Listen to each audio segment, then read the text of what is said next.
Good morning. Very, very glad to be invited to this venture. It's an honor and I'm taken by surprise. And thank you. Ashton, thank you for time and everybody else for. My name is Peter Merrington and I have had a varied and curious life and done many things. But one of my interests is in, I suppose, local history and roots and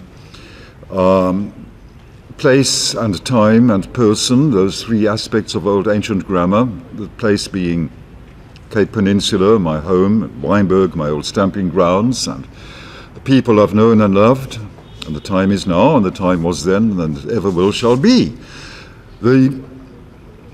So I was invited to talk here, and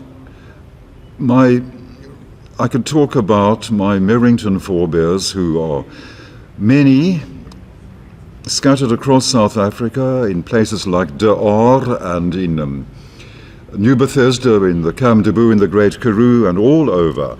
But today I'm talking about on my mother's side of the family, my mother's side, what they call my maternal Distaff side, which has strong roots in Wynberg. And Merringtons go back to 1809, which is way before even the 1820 settlers, which makes us possibly one of the oldest English-originated families in South Africa.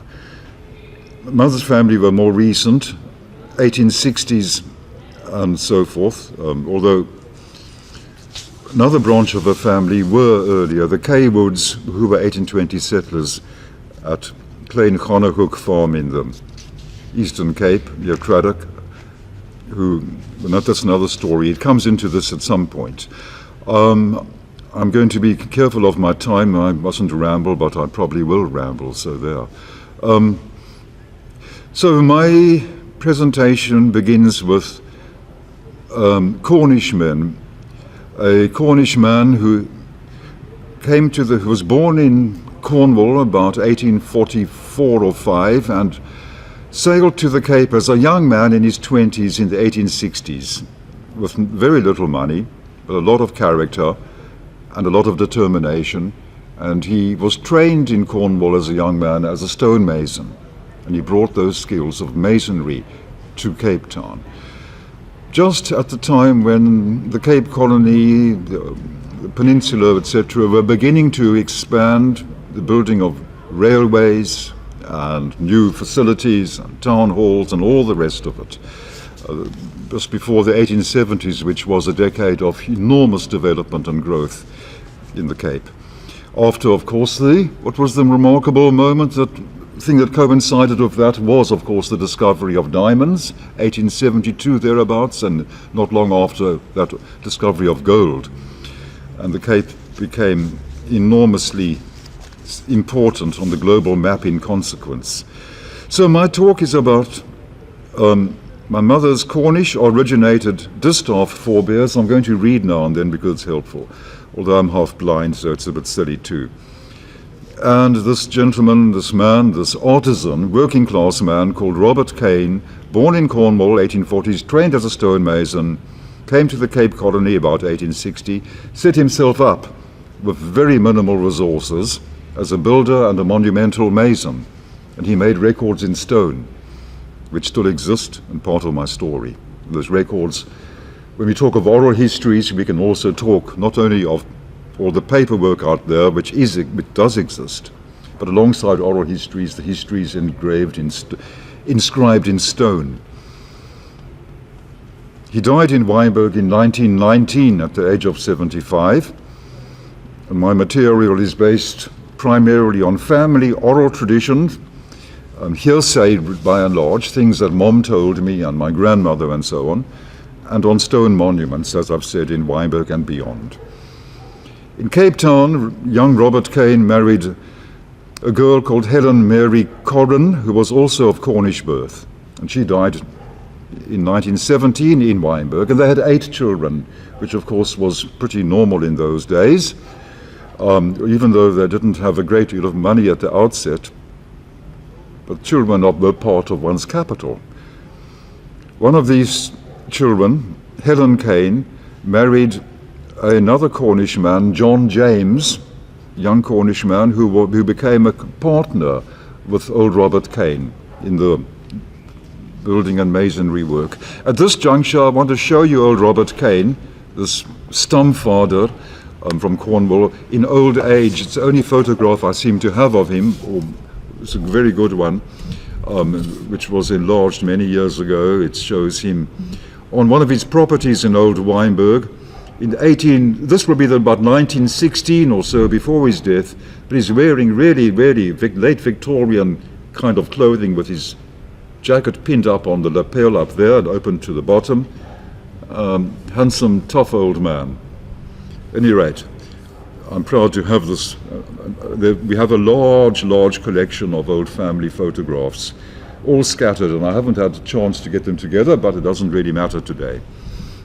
Other family members have them in cartons. So Robert Kane married Mary Corran of Cornwall, 8 children. One of the daughters, Helen Kane, married John James, who was father's junior partner. And John James and Helen had in turn 3 sons and 3 daughters, one of the daughters is my late maternal grandmother, a beautiful, charming, wonderful woman called Ruth Ann James. She married a chap called Davies, with Welsh roots, whom I never met because he died the year before I was born of emphysema, because his health was injured in the First World War when he sailed from Cape Town with the Cape Town Rifles, the Dukes, and returned with damaged lungs. 2 of my grandmother Ruth's brothers, Dick James and William James, left another long-standing Wynberg legacy, which you may know of. R. James Hardware, which was established in 1924, which still exists in Lower Main Road, Wynberg, and is also now known as Jackhammers.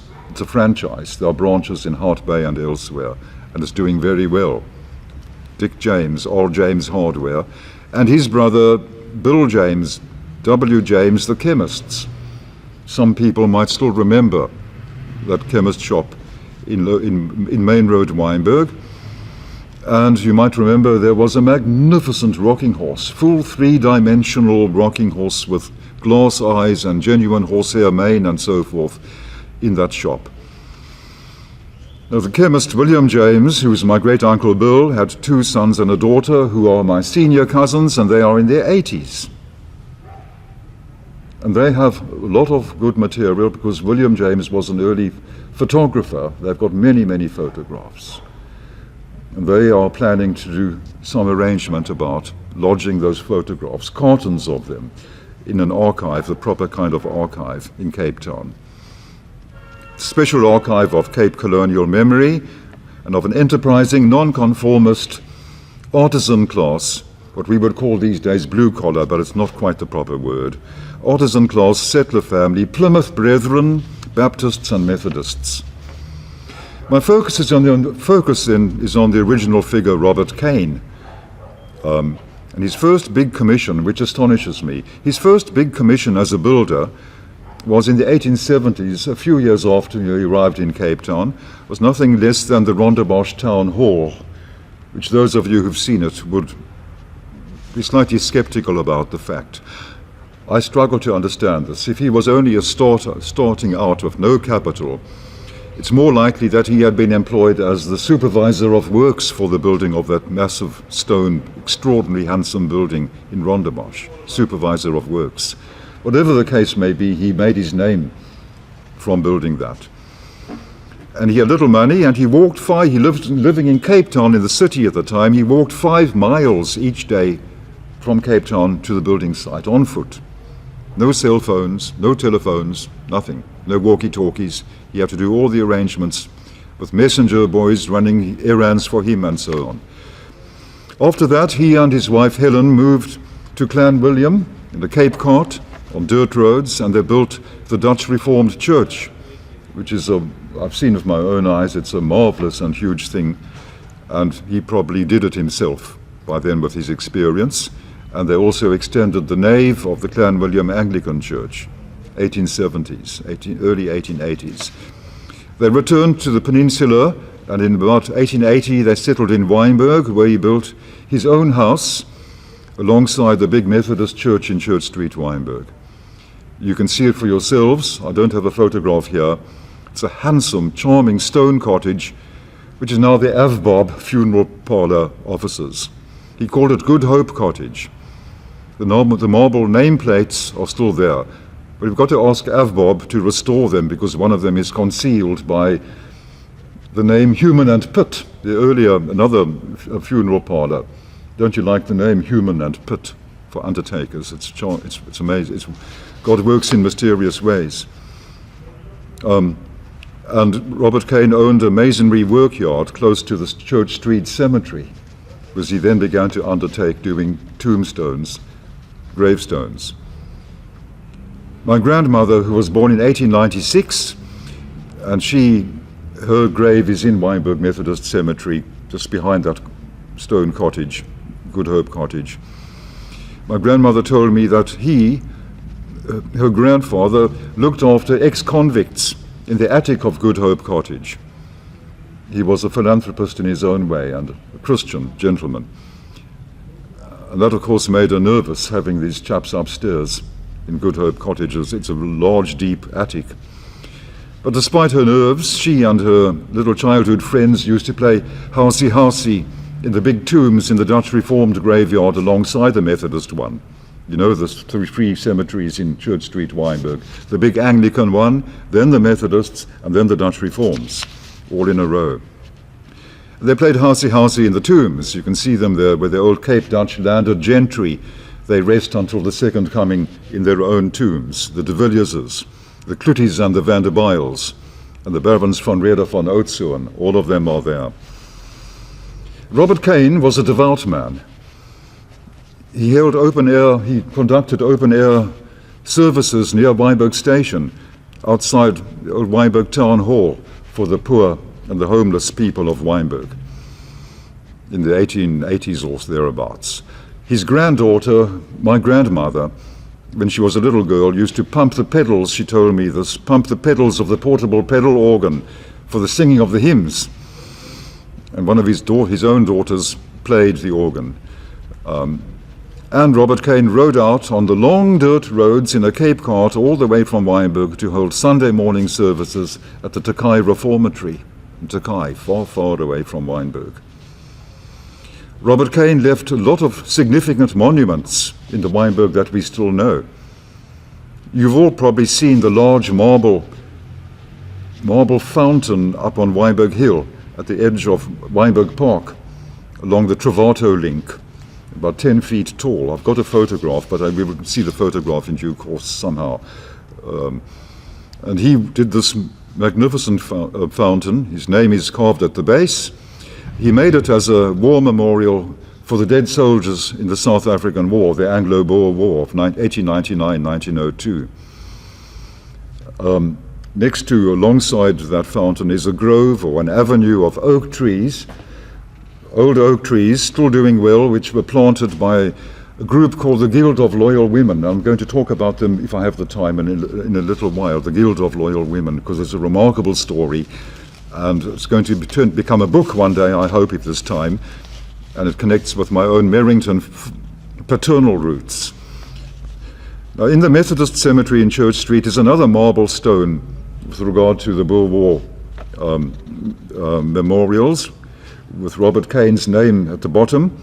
It's very, very finely carved by hand, with the names under the ranks and regiments of 17 nonconformist NCOs. You think about the social history of colonial or any town in the Anglosphere globally. Non-commissioned officers used to probably be nonconformists in their faith, whereas the commissioned officers were Anglican, and so they have you find them in different cemeteries. And on this stone there are some famous regiments, hand-carved by great-great-grandfather Robert Kane. The Grenadier Guards, nonetheless, the King's Own Yorkshire Light Infantry, 7th Hussars, Warren's Mounted Infantry, the Rand Rifles, and all sorts. They were part of the great unfolding pattern of history, and he recorded this in solemn fashion, the names of these dead soldiers. Of special interest in relation to the Boer War is a mammoth achievement that he achieved. It's a war memorial, another war memorial, which went to the Anglican cemetery alongside the Methodists, made of granitic sandstone, more granite than sandstone, and no less than 35 tons, which he and his men brought down over several days with horses and with a wooden sledge from the Hen and Chickens Rock Formation, which you might know up on the Travato link on the corner of Travato and Herschel Roads in Wynberg. This huge big stone stands in the Anglican cemetery with a marble cross on top and with inscriptions. And then I discovered, to my astonishment, this huge thing was funded by a benefactor in London, who first of all withheld his name, and then it emerged that he was the husband of the well-known and very, very wealthy 19th century philanthropist who cared for the London poor, the slums in London, Baroness Angela Burdett Coutts. The Burdett Coutts funded this Wynberg memorial. So in other words, Robert Kane must have by then been drawing some serious attention to his work. Now, I would like to speak to the church wardens of the Wynberg parish of St. John, the Anglican parish, who work out how to rescue the big crumbling plastered pilasters at the entrance to their part of the cemetery, where this big stone, where they placed this large stone. They're all, like all of the three graveyards, they are protected by the Heritage Resources Act of 1998, and they are worthy of restoration. So we need a team, please. We need a team. We can fund the costs alongside oral history and documented history. Is the history that's built in stone and brick and mortar. And this is very, very much part of the nature, the character of Old Wynberg, in all of its aspects. Road names are also part of our record, road names. Two of these road names in Wynberg are linked to Robert Kane. One is Ebenezer Road, which runs between Aliwell and Brodie Roads, behind the cemeteries. Ebenezer Road is named after a large Victorian Gothic villa that Robert Kane built for himself when he had achieved success. I saw it with my own eyes when I was very small, but it's been demolished since then. In the 60s or 70s it was demolished. Ebenezer is a Hebrew word that means, I have builded well. I have builded well. So there's a block of flats now where it stood called Ebenezer Court, but the road name remains. And then there's Eggleston Road, Wynberg, one of the side roads off Cogle Road, named after Wynberg blacksmith of Welsh origins, Joseph Eggleston, who married one of Robert's daughters by the name of Louise. There was Charlotte and Louise and Emily and Harriet and a number of them, lovely names. I was told by Mom, my late mother, that Robert Kane built a bathhouse, mostly timber bathhouse, possibly like those, what you call them, in Norway, etc. What are they called? Sauna, kind of sauna bathhouse for Jewish refugees from the pogroms in Tsarist Russia, of whom there were many in Old Wynberg. Many of their great-grandchildren were at school with me at Wynberg Boys. Remarkable families who built themselves up from nothing. Rag and bone men, barrow men, whose sons and grandsons became medical doctors and specialists and surgeons. In any case, this Jewish bathhouse was destroyed by an anti-Semitic madman with an axe, so that no longer existed. But he built much else down Main Road, Wynberg, and he had a horse and a wagon, and he had stables in Leicester Road, where my mother was born in 1924, in a stable, or next to a stable. And there was a cart horse called Venus, which appears on old photographs somewhere, which I have in the shafts of a big farm wagon with this huge Victorian family about to journey over Constantianek on dirt roads all the way to rural Hout Bay for a month or two at the seaside. I was told that Robert Kane had his own brick field on land between Victoria Hospital and Wynberg Camp. You know, there's some kind of no man's land there, some grassy fields and bushes and things. Brick field, and I was told that one of my Merrington forebears, long before the two families became joined by marriage, also had a brick field right alongside Robert Kane's one. The history of bricks is very interesting, and you know, the quality of old Cape brick, often half-fired or inadequately fired, and gradually things collapsed and houses did not survive.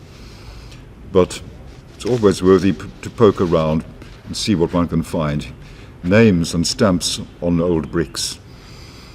Robert and his wife Helen and their sons and daughters are remembered with their names carved on a 10-foot marble obelisk which stands today in the Dutch Reformed Cemetery in Church Street alongside the Methodists.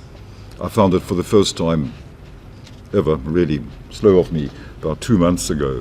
I got the DR people to give me access and I looked around. The South African War, the Boer War, brought the Kanes much work, and their firm opened new offices and workshops way beyond Wynberg.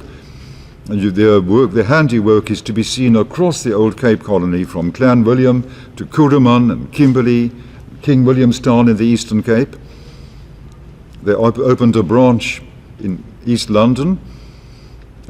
It is said that Robert Kane had virtually no rival in his day for the carving of tombstones, carving angels and carving wonderful, remarkable things, and lettering. Simonstown Graveyard, it was reported in the Wynberg Times, was under his skillful treatment becoming a veritable art gallery of sculptures, stone sculptures. A local historian tells us that he imported Carrara marble from Italy, but he also worked with local marble and granite. Among many items that he made, the tombstones in Wynberg for the Earl and Countess of Stanford, and a huge granite cross for the grave of General Tim Lukin of the South African Division in the First War, which is in Plumstead Cemetery, and a memorial for the Naval Brigade in Bloemfontein, and a tablet for the 3rd Dragoon Guards in the Cathedral of St. George in Cape Town, which it appears it was also sponsored by Baroness Burdett Coutts. There's a great deal else, but I don't want to go on for too much at this juncture. There's something, though, that I need to talk about, which leads us to the roots of 20th century modernity and the shape of the world as we know it today, and why South Africa is as it is. I worked for many years on a large project which was the life and work of Dorothea Fairbridge, daughter of old Charles Fairbridge, a Cape Town attorney, Victorian era, member of the old Cape Colonial Parliament. And he was closely connected, incidentally, with my own stamfather, John Samuel Merrington, who arrived in 1809 and began the law firm which still exists, Fairbridge, Ardern and Lawton. Anyway, Dorothea Fairbridge was tutored as a child in Cape history. Born in 1862, and at the time of Union in 1910, she was called a nation builder. We're talking about building in stone and brick and mortar, and we're also talking about building concepts of nationhood at the time of Union, the Dominion, the Union. At the start of the Boer War, she met Alfred Milner, the new governor and high commissioner for Southern Africa, and she fell in love with him. But she was beaten at marriage to Milner by Lady Violet Cecil, the widow of the youngest son of the Marquess of Salisbury, Queen Victoria's eldest senior statesman. But Dorothea Fairbridge Milner and his wife, Violet Milner, remained lifelong friends, and Dorothea Fairbridge wrote 13 books on the idea of the new South Africa, the Union, the Dominion, which was the core project of Milner and his Oxford-educated kindergarten. But here we come now from Fairbridge to Kane, back to Robert Kane. To support Milner's cause in the Boer War, she began a group called the Guild of Loyal Women. Remember I mentioned them planting these oak trees up where Robert Kane put his big fountain on the Travato link in Wynberg. The Guild of Loyal Women, and their main task was the identification of dead soldiers in the Boer War and the formalizing of battlefield graveyards across South Africa. They designed a thing called the Guild Cross, a small wrought iron cross with a bronze plaque in the middle, to mark the individual graves with name and rank and regiment. And this was the first time, I need to make this point very clear, this was the first time in the long history of warfare, the unpleasant history of warfare in human history, that the remains of all individual dead, including other ranks and private soldiers, were marked and memorialized.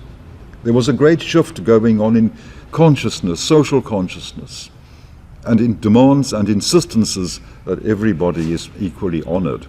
It's an important fact. Sadly, many of these guild crosses have now been stolen for scrap metal. The guild kept correspondence with families of the dead in Canada and Australia and Britain, and they arranged for the reception of stone memorials that were sent by sea to Table Bay, and then they contracted Robert Kane and Sons to receive these things in a large warehouse at the docks. I've seen a photograph somewhere of that warehouse, of many, many vessels in the harbour behind it, many of them still with masts and yards, sailing vessels, and transport these monuments by ox wagon all around the land. And one of Viscount Milner's military aides in the South African War, Sir Fabian Ware, took note of this. And after the Great War, the First World War, he spoke up about this initiative and proposed this as a model for the establishment of the worldwide Imperial, or now Commonwealth, War Graves Commission that designed the Sidon cities in Belgium and France. So in short, the legacy, I'm going to read this because I like my own prose. The legacy of a devout blue-collar Cornish artisan of 19th century Wynberg is amplified by a Fairbridge and Sir Fabian Ware and Rudyard Kipling and the architects Herbert Baker and Sir Edwin Lutyens into a marker of the World War trauma behind geopolitical modernity, the modernity that we inhabit. And on at least 3 continents, the War Graves Commission, North and South Africa, the Middle East, and Western Europe. And I honor that and I bow my head. Good old Grandpa Kane, great-great-grandfather Kane.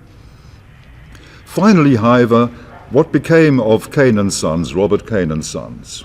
I've said that his son-in-law, John James, had children who began companies, one of them that still exists, Robert R. James Hardware, now Jack Hammers, etc. But what happened to the monumental masons? In 1928, the Cape Town Muslim Judicial Council contracted Kane and Sons. This is after Robert's death.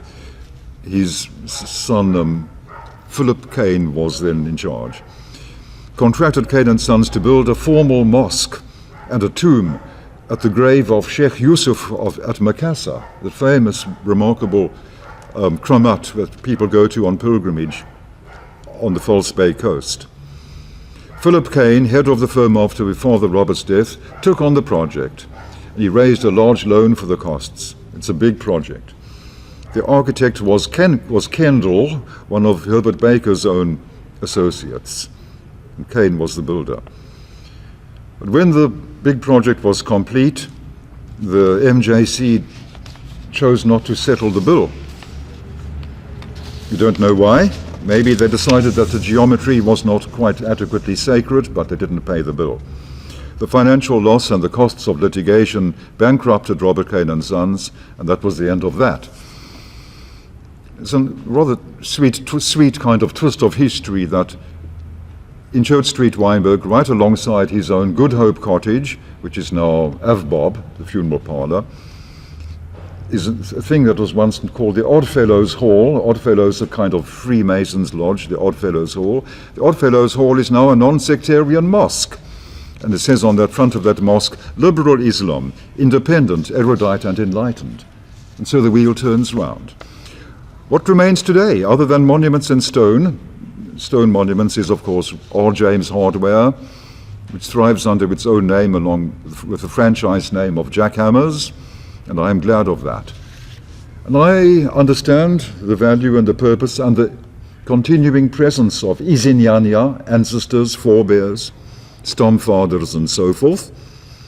Cornish men were once known as Cousin Jack. Cousin Jack was the nickname for Cornish men. They came from Redruth and St. Austell. And Cousin Jack of Redruth and St. Austell, ghostly figure on a far-off Cornish coastline, is also very glad. He's very glad that I am, in my old time, in my old age, having this chance to share these memories. Thank you very much. Thank you.